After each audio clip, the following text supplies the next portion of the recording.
Hello, everyone. Good evening here in Israel. Good morning on the West Coast. Good afternoon on the East Coast of North America. And hello, wherever you are around the globe. Please let us know where you are. If you're here, we have an exciting webinar tonight. Society for the Protection of Nature in Israel, our webinar series we've been doing for 3 years now. With us tonight is a familiar face, Alena Kacal, who's a longtime director of the Jerusalem Bird Observatory, but now works in birding tourism and a lot of stuff. Still very involved in Jerusalem Bird Observatory as during this war period, as its director was in the reserve duty. We'll get to that in a minute, and thank you all for joining. I see as people are coming in, we already have over 60 people, and please, hopefully you can let us know in the chat that you're here, where you're from. We're going to get going in a minute or two. And hello, Michael and Barbara. We'll be getting going in a couple minutes. And Alen will be presenting about Nature Heals tonight. It's a slogan. It's a new byword of SPNI in the last 110 or 11 days. Hello from Norway. So great to see everybody from all over. And I'm sure many of you know our guest tonight. Alena has been doing this for a while and has met so many of you abroad, and especially in her native habitat at Jerusalem Bird Observatory. She nests there, I believe, winters, summers. It's great to see so many familiar faces coming on board Yes. from all over. Hello, Rochelle. Yeah, it's great to see everybody from everywhere. It is supportive of this time as well. Alena, I'm sure you feel and notice all the solidarity visits going on here in various places, and we hear about them. I've been fortunate to meet one or two here or there, or some people, but this is the type of solidarity visit for us, correct? Absolutely. Check in with old friends and new friends and friends we haven't met yet. Yeah. I can recognize a couple names of people who would like to come and are planning to come, but we haven't met you yet, so looking forward to it. And Absolutely. I can see quite a few people logging in from here in Israel, so it's nice to see you guys as well. Yeah. And a shout out to Martha. How are you, Martha? Martha's related to my family. Cool. Good to see you here. Judith, also a relative. Really? Maybe there with some of the other family members. Nice to see you. Logging in from Wisconsin, where I think it's even colder than it might be here. Wow, it's been a real cold spell in the Midwest this winter. Polar vortex type stuff. Absolutely. Proves there's no climate change, right? I mean, there's no global warming. That's a fact. We won't get political, but yeah. Wow, everybody, thank you all so much for being here. We'll get going in just a minute. I want to take this moment, though, to thank all of you for being here. Thank everybody for their support over the last 75 years of SPNI, 70 years of SPNI's existence, but particularly in the last 2-3 months, we've been running campaigns to keep the programs that Alena is going to be talking about going and up and vibrant. We develop them and we're running them, and we hope to get as many people out to nature for as long as possible, for as long as possible into the future. So we always appreciate your support, and especially now, and especially our board members here in the States and in Canada and the United Kingdom and all over the world. And we're going to have an interesting an evening tonight on this webinar. As usual, try to write your questions if you can in the Q&A feature, and Alena will present for about 40-45 minutes, and then we'll take some time to talk, answer questions, and have a discussion. So as I mentioned, Alena Kacal is with SPNI for close to 2 decades. Am I correct? Little over. A little over 2 decades in Jerusalem, and longtime director of the Jerusalem Bird Observatory. Really synonymous with it in many ways.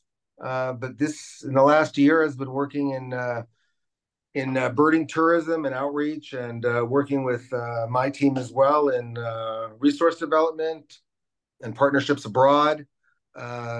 She's always got an exciting amount of programs on her plate, and she's an educator as well, and I know has attended the North American Conference on Environmental Education, but really the consummate birder and manager and colleague. So, Alena, looking forward to hearing your webinar tonight, and thank you very much. Thank you very much, Jay. And good evening, good morning to everyone who's joining us today. It's really great to see you all here from the west coast of the US all the way over to Europe. I'm always thrilled to see everybody in virtual person online and to say hi.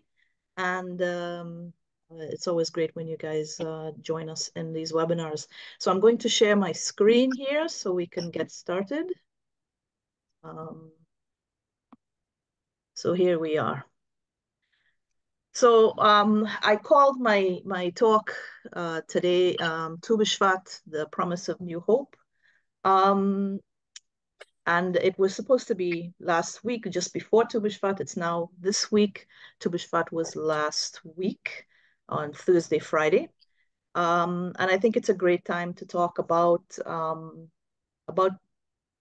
renewal and hope and the season that is coming across us. So let's get started. So many of you might know that we are in the month of Shvat here in Israel, where it's usually occurring right smack in the middle of the winter, or just at the beginning of the cusp of what we would call spring, if you'd like to say that. It's hard to believe that it's spring. It's pouring with rain outside. But just a quick breakdown of the word Shvat, the month of Shvat.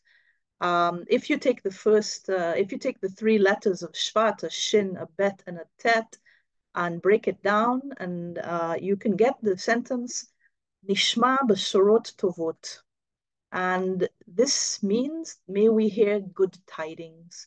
So I thought this was a great way to start any discussion we're having today, that we are going to bring you some good tidings, some good news from Israel to start your week off. There was a talk on the radio today by Professor Muli Lahad, who is a professor at Tel Hai University, Tel Hai College, that studies resilience, which I talked about in my last talk in November. And he says that in these times of stress here in Israel, which is ongoing, it's not like a tsunami or an earthquake that happens and then it's over. This is a long-going, ongoing, stressful time. And that it's really important to focus on the positive and to do any small thing that improves your quality of life. So I'm hoping to do both here tonight and to help you and myself and everybody who's listening to have that positive quality and positive aspect. So let me start by telling you a little bit about what's going on around us in Israel. We are in the 6th day of almost continuous rain. And there's a whole week coming. So it's going to be probably about 2 weeks of continuous rain. It's probably the longest rain event we've had in a long time. There's flooding all over the country. This photograph was taken at Magan Michael, I think yesterday or the day before, in the middle of the rainstorms. We've also been having quite a few beautiful rainbows coming down and showing off for us. And this rain is much needed. It's very important at this time of year. This is when we refill our reservoirs, refill our lakes, and this is what is going to cause the crops to grow. So even though it's cold out and there's snow up on the Hermon Mountains, We appreciate the rain.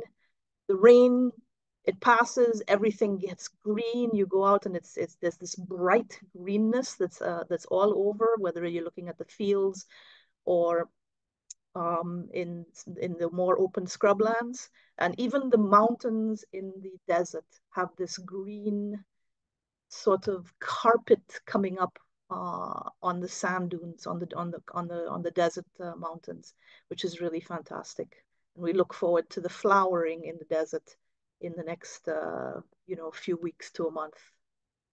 And of course, I mentioned the rainbows that keep coming up, ever a sign of hope in stormy times.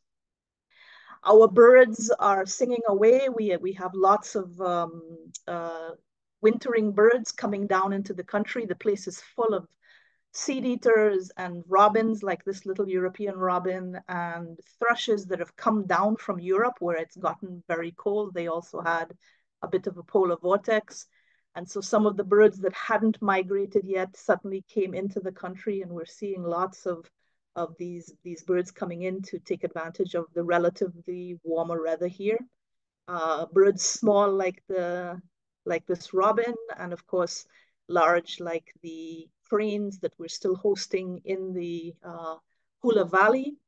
The Hula has been closed to most people for the last couple of months.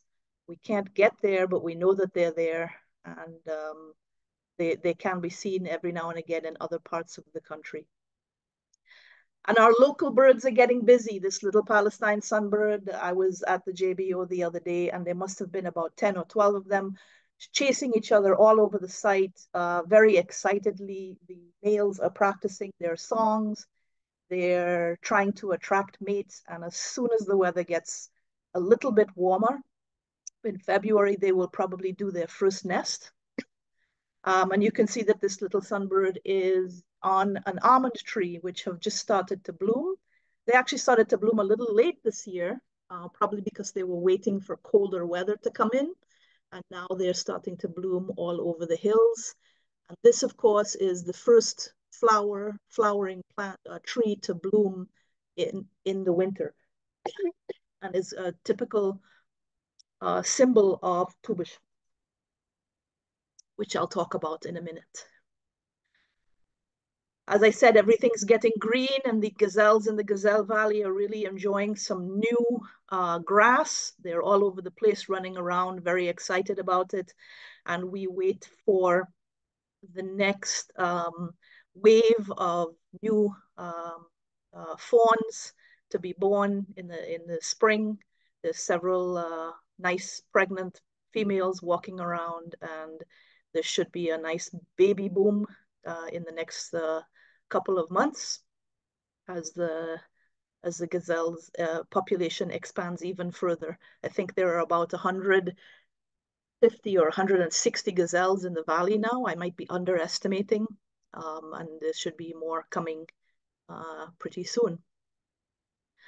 This is a time for renewal. So places that burned last year or in the last couple of years, the rains are encouraging new growth to come up.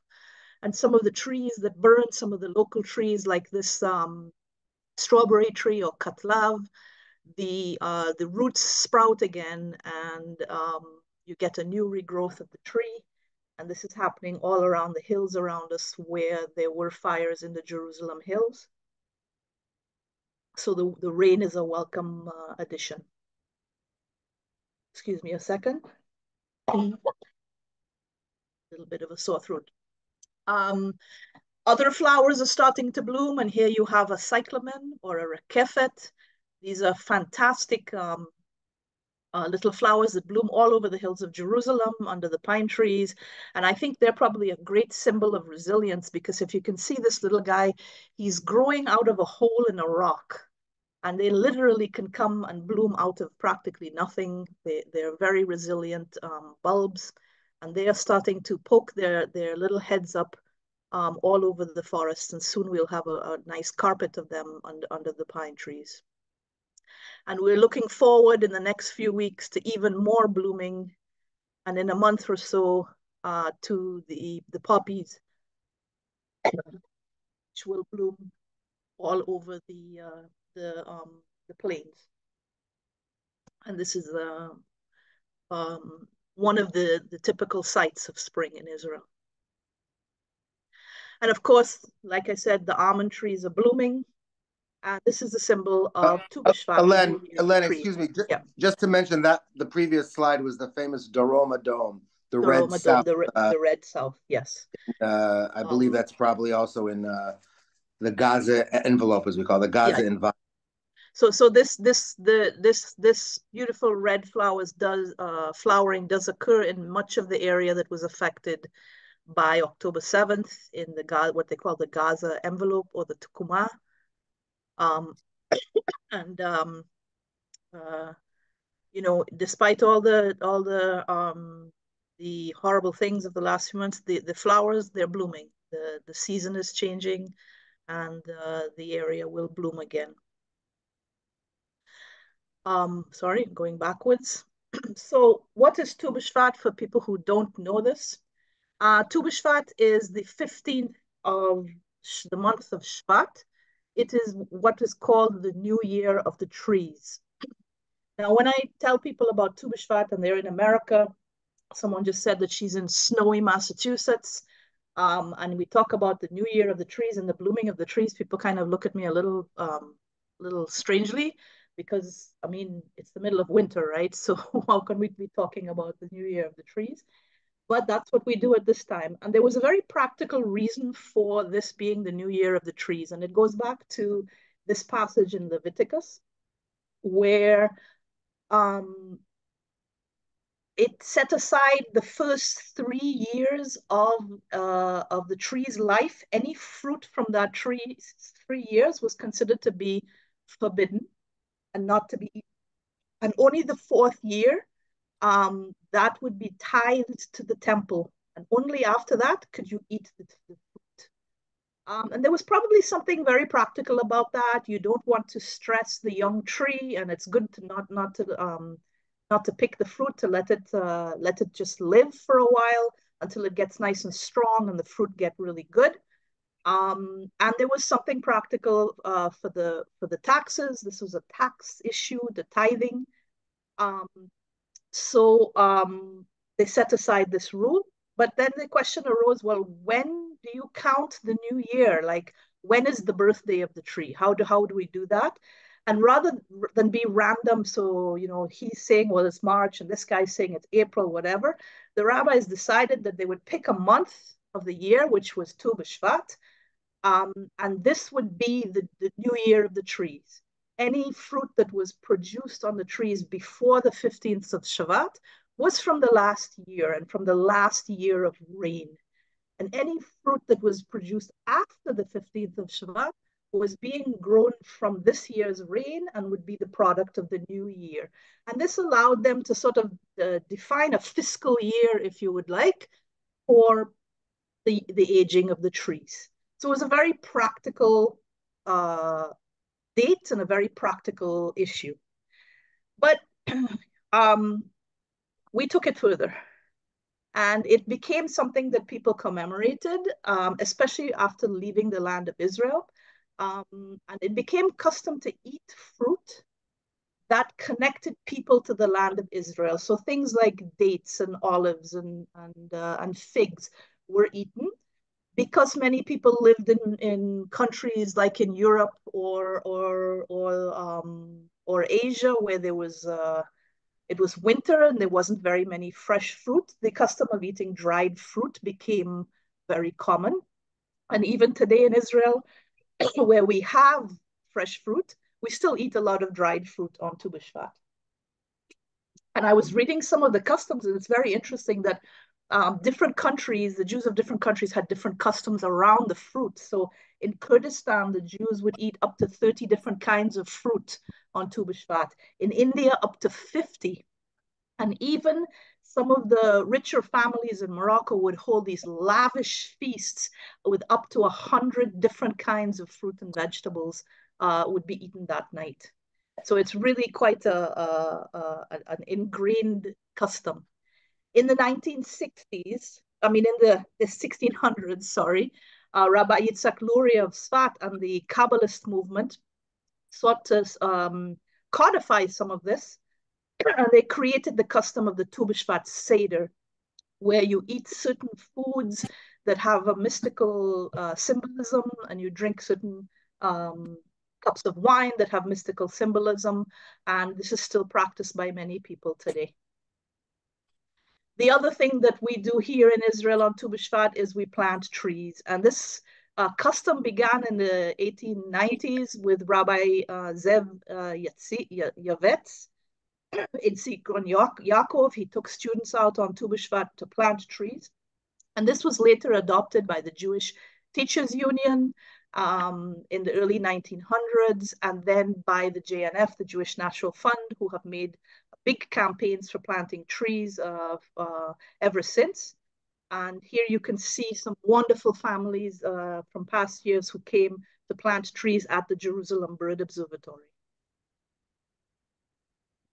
Now, trees have always played a very, very important part of our culture, I think.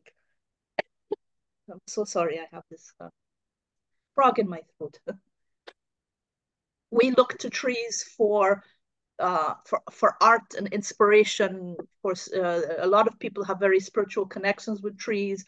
I think it's no mistake that we plant trees next to our houses, that we plant parks with trees. We have a connection with trees. Trees make us feel good. They make us feel better. Ask any kid. They love to climb trees, to hang swings from trees, to put playhouses in trees and tree houses. Trees are a very, very important part of many people's lives, and we miss them when they're not around. I personally grew up in the tropics, on the island of Trinidad, where we have rainforests. And I remember coming to live in the desert in the Negev and feeling like, oh my God, I'm in the middle of the moon. Where are the trees? And I really missed having trees around. And I think for a lot of us, we feel the same. In my last talk, I talked about some of the research that has been done about how nature helps us to be healthier and to heal. And there are studies that say that the more trees and shrubs that we have around us, the less likely we are to suffer from depression, anxiety, and stress. And there's a lot of research about this. The greener our environment, even if it's plants that we are putting in our houses, house plants, it gives us this feeling of upliftment. Okay, and here we have a gentleman under a tiny tree in the Gazelle Valley enjoying afternoon and a rest in the Gazelle Valley, and I think we can all relate to this. So planting trees in Tu B'Shvat has really taken off. It's become something that everybody likes to do, and I think that it's really a symbol of deep optimism, right? You plant a tree, you may never be around to see it bloom or to taste the fruit. We're really planting the tree as an investment in the future. And to invest in the future, you really have to sort of admit or accept that it's going to happen. If we had no hope for the future, we wouldn't plant, we wouldn't prepare for it, we wouldn't do these acts that benefit the future. And this is also reflected in our texts. In the Babylonian Talmud, there's a story about Honi the circle maker, who was journeying along the road, and he saw a man planting a carob tree, and you can see in the picture the fruit of the carob tree, which a lot of people eat on Tu B'Shvat. And he asked the person who was planting, how long does it take for this fruit to bear? And the man said 70 years. Honi then says, are you certain that you will live another 70 years to taste the fruit? And he replied, I found carob trees here in the world when I was born. My forefathers planted those for me, so I'm planting these for my children. And Honi sat down for a meal and fell asleep, kind of like Rip Van Winkle, and he slept. And a cave grew up around him and hid him for sight, and he slept for 70 years. And when he woke, he saw a man gathering fruit from a carob tree. And he asked, "Are you the man who planted the tree?" And he said, "I'm his grandson." And Tony says, "Wow, it's clear I've slept for 70 years." And this story really, really clarifies or really, really sums up this idea that we are planting not for today, but for our the generations to come, for our descendants, for the future. And I will add that there's a citation, and I forgive not being able to say where it's cited. I can find it for anybody, that says that if you are planting a tree and the Messiah should come, you should continue planting, and then go and greet the Messiah. That's how important it was in our culture to plant trees. So at the Jerusalem Bird Observatory and the Gazelle Valley and in other parts of Haganah of the Society for the Protection of Nature in Israel, we plant trees on Tu B'Shvat, and I know that Jay and his team have had a campaign going out, inviting people to donate to plant trees. The trees we plant are very specifically chosen. They are ecologically suited to the environment that they are being planted in. They provide food or nesting trees for the birds that are there. We never plant any foreign trees, and we don't plant trees where trees should not be. And one of the things that we do is concentrate in the urban environment, in the parks, in our cities, in order to try to keep our cities green. Cities with green mean healthier people and healthier water and healthier air. So this is where we put our main concentration. And you can see a nice picture here of some kids helping to plant in the Gazelle Valley. And of course, these trees in the urban environment, when we plant fruit trees or olive trees like we have here, then it's able to be harvested by the residents of the communities. And here, the trees that we plant on Tu B'Shvat, on Sukkot, we are able to harvest the olive trees, and people get to take the olives home to pickle them. We show them how to do it. So there's a whole cycle that goes on in our parks. As I said in my last webinar, nature is healing.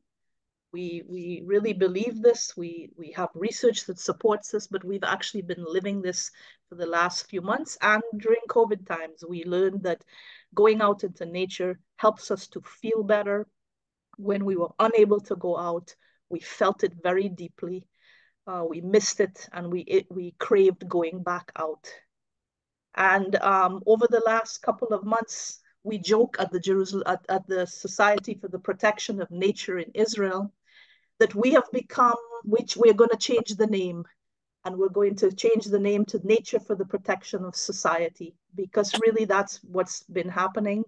Nature has been giving back to us in heaps and buckets, helping us to get through some very difficult times by being there, being constant, and giving us air to breathe and space to be, and helping us to heal a little bit at a time.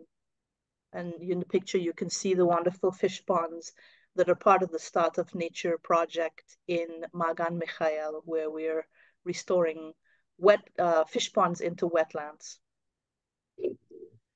We've talked in the past couple webinars about the things that SPNI is doing to help bring this healing to our communities, starting with the field schools that were opened across the country to all the families who needed to evacuate immediately from the areas of crisis, with over 600 people given shelter until they were able to find more permanent temporary housing. Most of those people still have not returned home to the Gaza envelope. And of course, in the north of the country, there are thousands who are displaced and living elsewhere. we have beautiful vistas at some of our field schools that have really helped people to relax and gather strength, as this woman said, and help them to take a breath before figuring out what's next and where do we go next.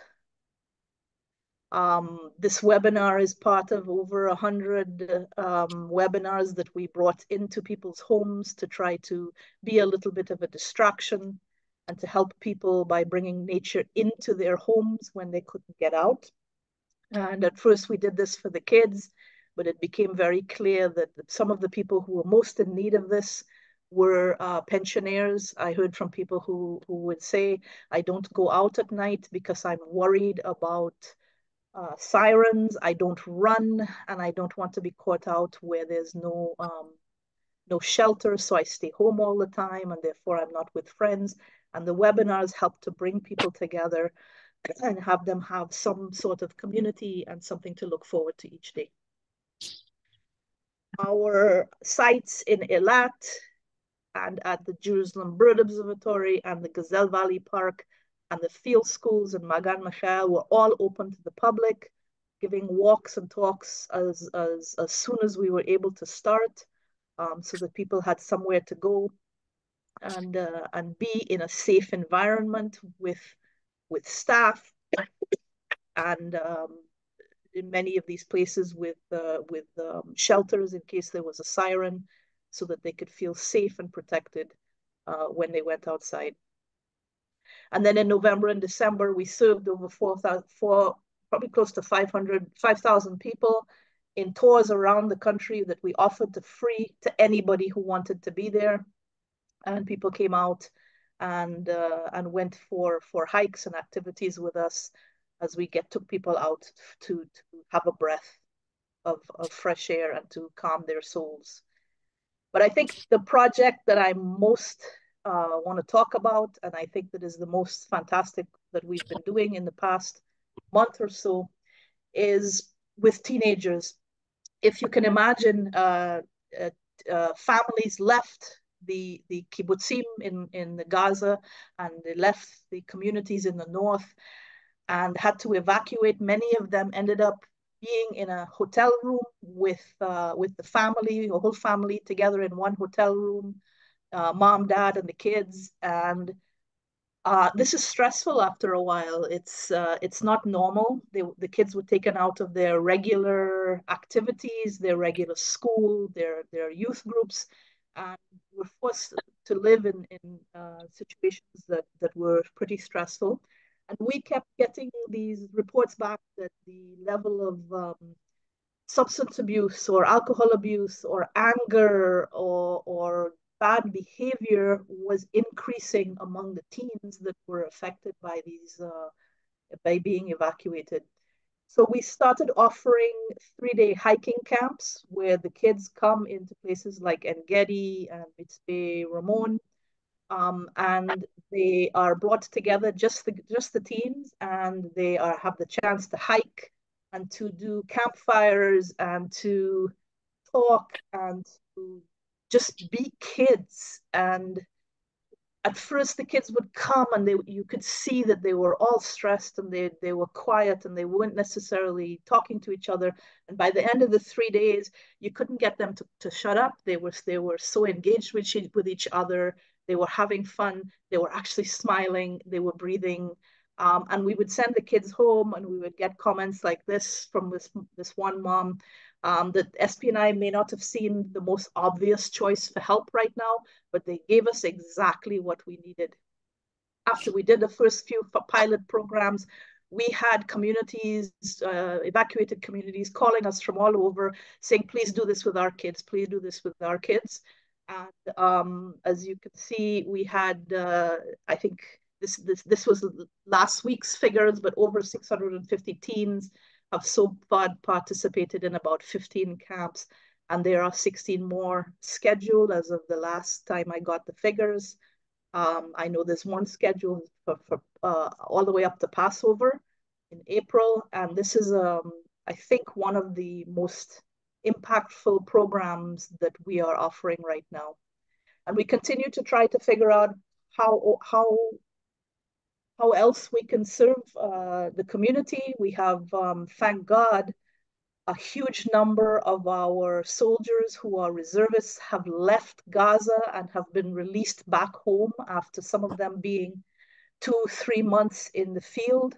They're back with their families, and so we're turning to those families to offer them activities so that they can reunite with each other and reconnect with families. And we will be exploring new ways as we go along to try to figure out how to help the community around us. And all these activities that we offer, some of you, if you were with saw my lecture a few weeks ago, I talked about resilience and the tools that we are able to provide. Um, I talked about with my kids when I was raising my kids. These are the things that I tried to instill in them to give them the tools to help them be resilient people who would be able to bend and flow with changes around them as they grew older. And the tools that we can give the kids when they're out on these camps or give families and participants on our programs helps them with all of these, build all of these tools and helps them to become more resilient. As we help people become more resilient, we also help communities become more resilient. And if we can help communities be more resilient, we're helping ourselves as a country also to adapt and become resilient to what is going on around us. So we believe that we have a very key role to play in helping to do this. In Deuteronomy, it says that man is a tree of the field.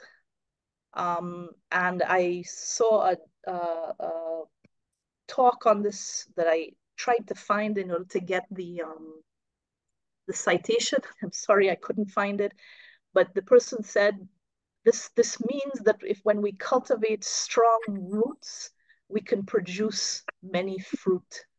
And I think that when we work to build resilience in our communities, that the fruit that we can get to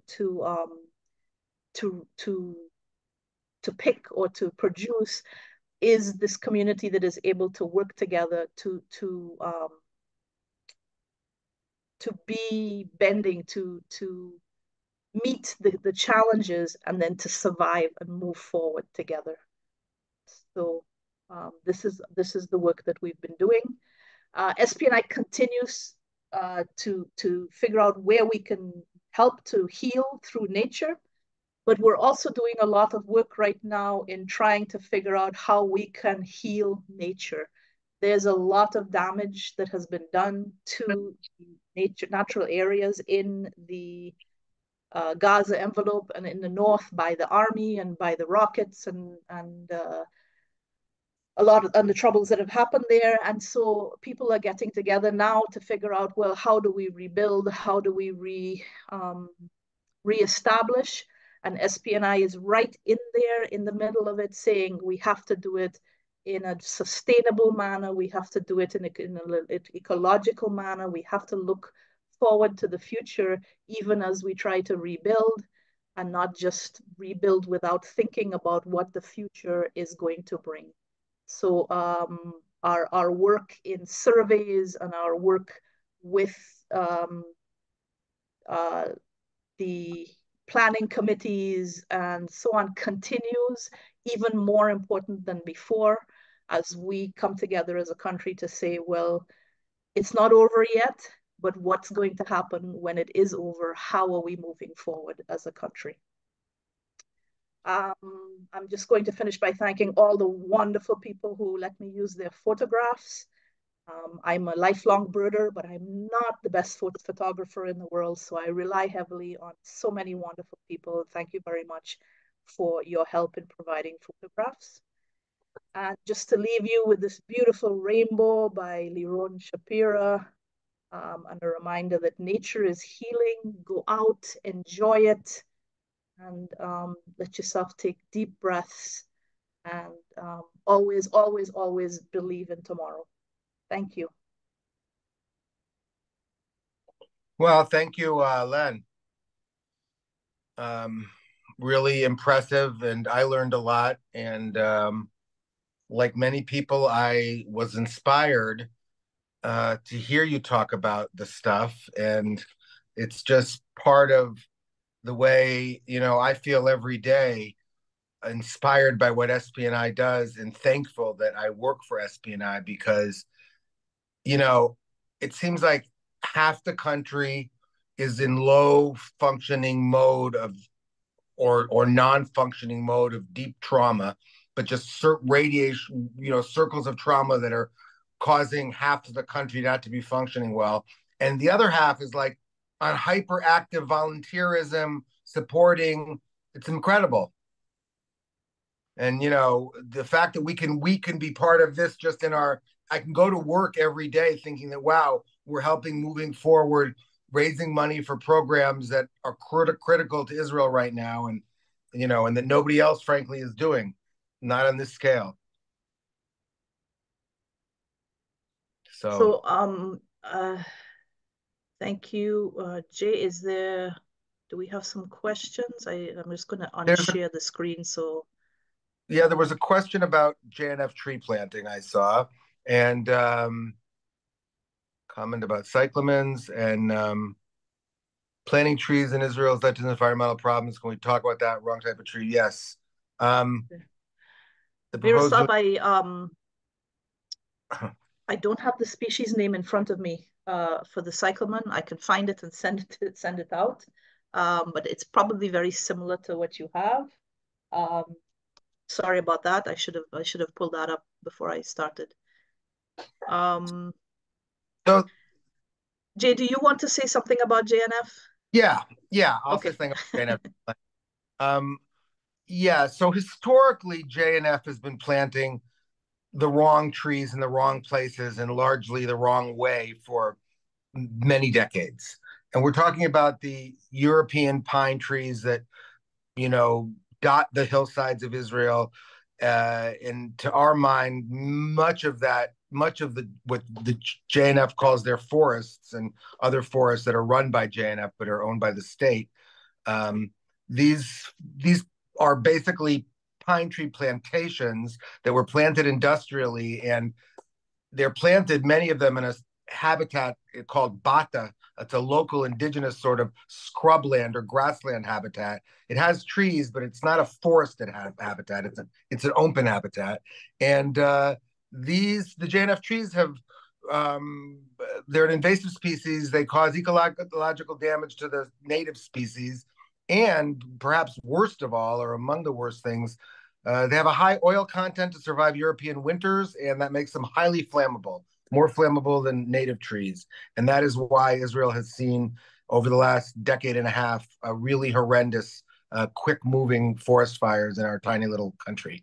That's in a nutshell. And we have our director of biodiversity, Lone Rothschild, did a pretty comprehensive report about this in 2019, which is accessible on our website and summed up for all to read.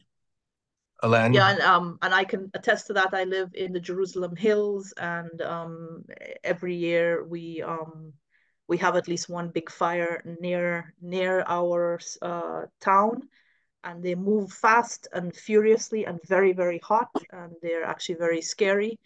And as from a bird watcher, the pine forests are actually pretty poor when it comes to biodiversity. It's not where I go to see birds. The bata habitat that comes in once the pine trees have been removed is much more suitable to the local plants, the local birds and animals that live in the area. I think I confused people when I said that we're joking about changing our name to Nature for the Yeah. Protection of Society. It's just a joke. We're still the Society for the Protection of Nature in Israel, but it's just a play on words that helps us to fit to, or helped us in the last couple of months kind of understand what our focus is. Um, but it's not actually a name change. So sorry if I confused everybody there. My apologies.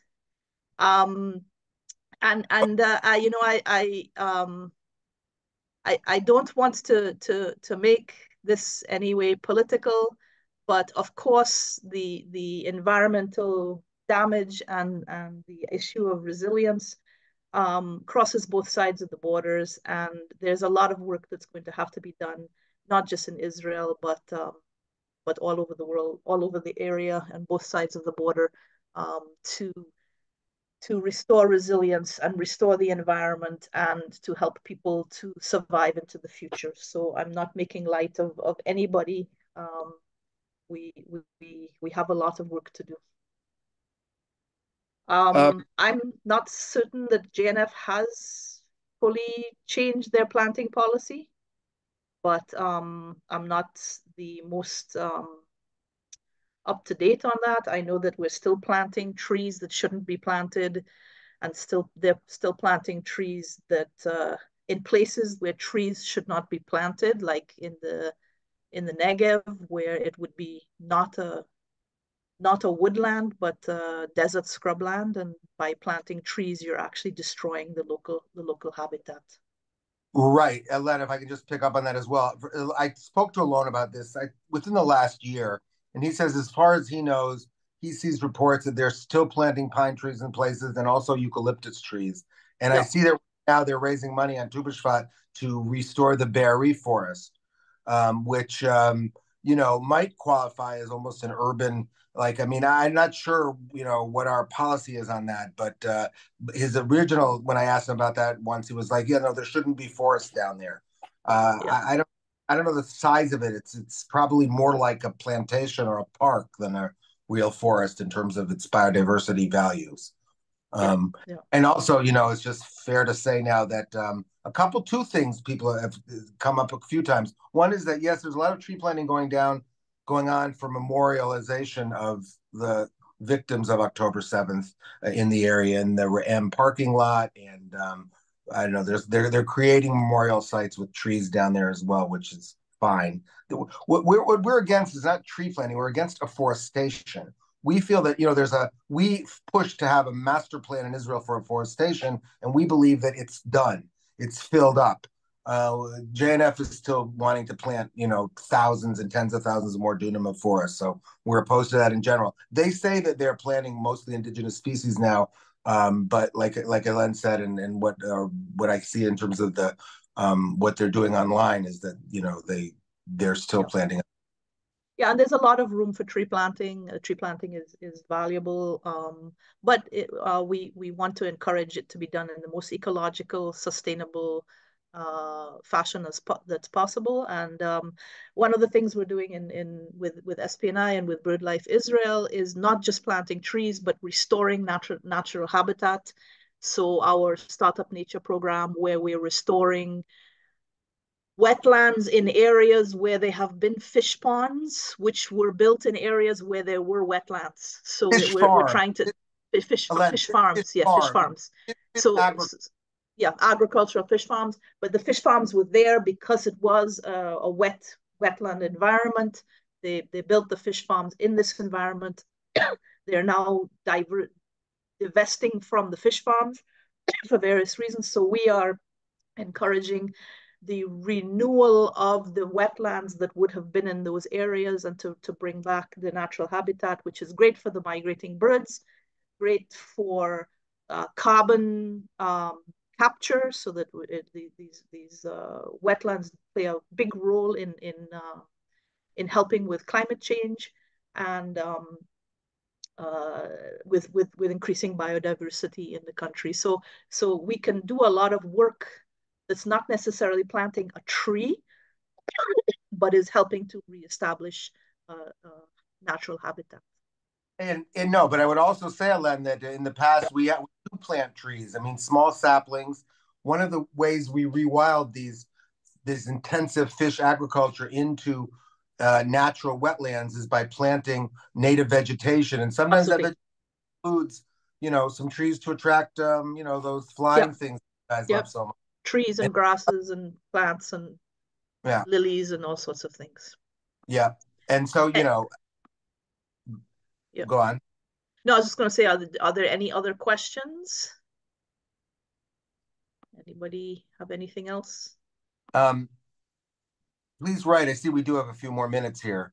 Um, if people have them. But I'll also just add, a personal thing about the JNF and KKL for our donor base.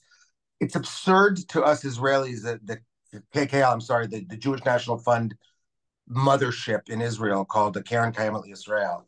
Um, they they're a real estate development corporation essentially, that controls, owns, and leases 12% of the land of Israel. On some of that land are their forests, but most of the land is just all over the country, leased out for everything from parks to attractions to whatever. They make a lot of money, and they have a profit that allows them to support the government of Israel, for the last several years for about 1 billion shekels a year. That was sort of the price they paid to not be nationalized by a feisty Bibi, back around 2015. Um, because they're a very large player in the Israeli land scene, and they have a huge income source of leasing land. So it's kind of funny that you would now should not donate to JNF. Look, JNF US is a separate entity. It broke off from Kakal Israel. It does a lot of great things. JNF, let me say on the record, from education to supporting things like our fire service and our emergency service, and they build shelters. And JNF does a lot of things unrelated to tree planting. But in terms of tree planting, both JNF in the U.S., which just basically does what Kakal does, and Kakal here in Israel, you shouldn't, no reason to, even if you like what they're doing, there's no reason, they have no need to take our money to plant trees. Their advertising budget alone on Israeli TV, Karen Kayemet, is larger than by far, but many times larger than SBI's entire budget. So it's not fair. That's what I'm saying. So Jay, there's a couple other quick questions. Okay. Someone asked about control burning. I think control burning is, I don't know if they do it here. It's kind of dangerous, but they do. I've seen them out trimming trees and trimming undergrowth and clearing some of the brush away before the dry weather starts. So they JNF does do a lot of work trying to manage the fires, and I do give them credit for that. Someone meant Joella, thank you so much. Yes, there's some wonderful photos, and we are actually been talking about maybe doing some greeting cards. So stay tuned. I'll be talking with the staff of Nature Israel to try to see if we can offer something in the near future. Um, Someone else asked about tours in English, and yes, we are starting this month actually offering a series of SPNI tours around the country. Weekly tours leaving from Jerusalem and Tel Aviv. You can see the information up on the on the Nature Israel website, and also on birds.org.il. I will put that in the um, in the chat, um, and we will be adding to that as we go along. But there's something going on pretty much once a week, starting in the middle of February. So please be in touch, and I'm giving you my email as well, and you can be in touch, and I'll give you all the information you need. If you're coming to Israel, we will try to help you find the right tour, the right activity for you and your family. So just give us a quick call.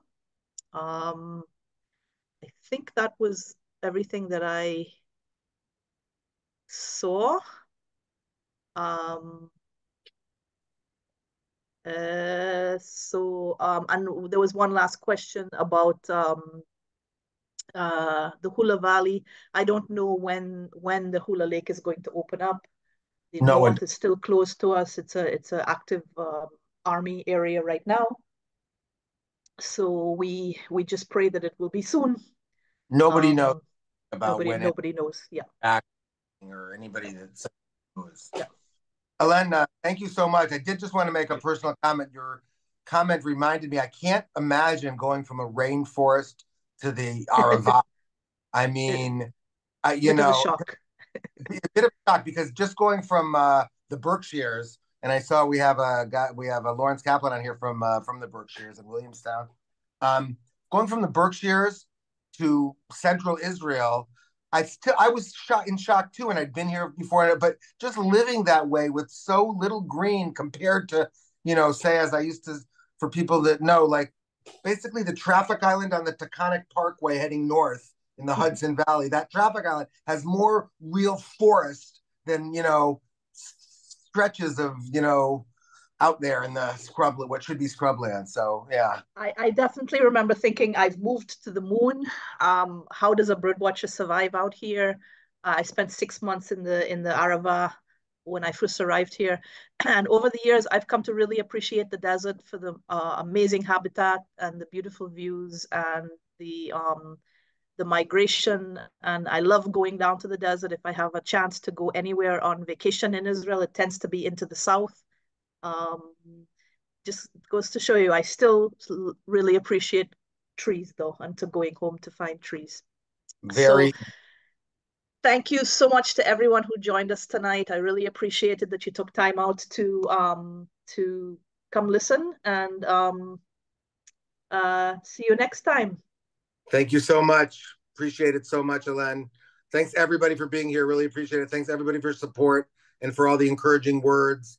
And I don't even want to end because they're just coming in so fast and furious, the praises. But thanks to everybody. Lila Tov, have a good Laila day. Tov.